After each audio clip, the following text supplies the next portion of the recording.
اور نکاح کرنے کا مقصد کیا ہے؟ کہ نکاح کرنے کا مقصد ہے زندگی میں سکون آ جائے۔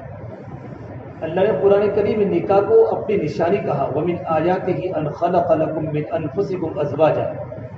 جس طریقے پر آسمان اللہ تبارک و تعالیٰ کی نشانی ہے، زمین اللہ تبارک و تعالیٰ کی نشانی ہے، زندگی اور موت اللہ تبارک و تعالیٰ کی نشانی ہے۔ اللہ کی نشانی کا مطلب یہ ہوتا ہے کہ اس کو اللہ کے علاوہ کوئی کر نہیں سکتا۔ اللہ نے نکاح کو بھی اپنی نشانی کہا، وَمِنْ آيَاتِهِ۔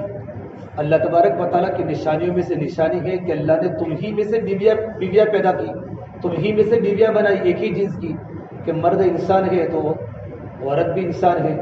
ایسا نہیں ہوتا کہ جنات مرد ہو لڑکی انسان ہو، اسی کی نسل میں سے اللہ پاک نے بیویاں بنائی۔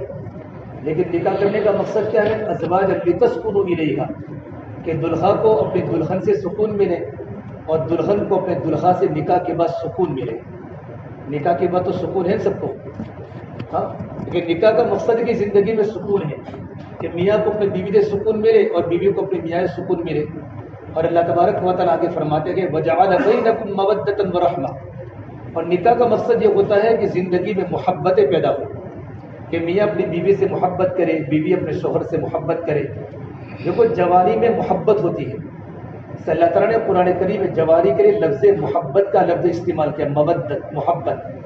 بڑھاپے میں محبت کم ہو جاتی ہے تو اللہ نے وہاں کے جو سینٹنس استعمال کیا وہ رحمت کا کیا، وَجَعَلَ بَيْنَكُمْ مَوَدَّةً وَرَحْمَةً، کہ جوانی میں میاں اپنی بیوی سے محبت کرتا ہے، بیوی اپنے شوہر سے محبت کرتی ہے، بڑھاپے میں محبت تھوڑی کم ہو جاتی ہے تو میرا اللہ فرماتا ہے کہ بوڑھا اپنی بوڑھی عورت پر رحم کرے اور بوڑھی عورت اپنے بوڑھے مرد پر رحم کرے۔ یہ رحم کرنے کے دن ہوتے ہیں۔ إِنَّ فِي ذَلِكَ لَآيَاتٍ لِقَوْمٍ يَتَفَكَّرُونَ، اس نکاح میں اللہ تبارک و تعالیٰ کی بڑی بڑی نشانیاں ہیں جو نکاح کے اندر غور و فکر کرتے ہیں۔